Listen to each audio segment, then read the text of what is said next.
Hi, I am a computer science student.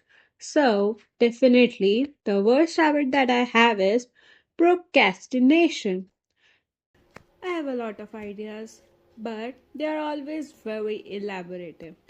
And then I just stop because obviously they are too hard.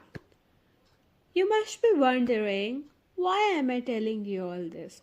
Well, because my today's video is definitely not related to this at all. I just wanted a dramatic opening, and it's probably not even dramatic. Anyways, let's just start.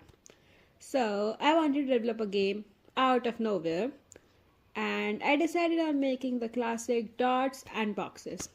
I know, it's not the standard approach to start with this type of game, but I really like this game, and I definitely don't like to draw on paper because I'm lazy. And as a computer science student, what do you do? Obviously, you make it. So the topic was decided. The next step was to find an engine for it. So, after a grueling 2 minutes, I just repeated it, I found about Godot. So, next step, I downloaded it and unzipped it. Yeah, it was this easy. So, then, next step. Obviously, I'm going to ask ChatGPT what should be the next step. Because what else I'm supposed to do? It's my first time making a game. So, GPT gave me a bunch of stuff, which was very confusing. So, I went on YouTube and watched a tutorial that covers the basics of Godot. And since I was really excited, I left the tutorial in half to start on the game, and I do not recommend this at all. About the game idea.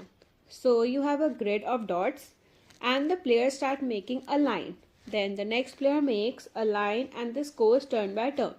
Once a box is made, it is marked same as the player's color and the player gets another chance to play. And at the end, whoever gets more scores wins.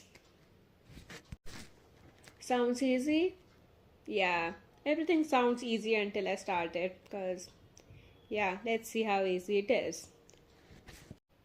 And yes, to avoid procrastination, let me give myself a deadline.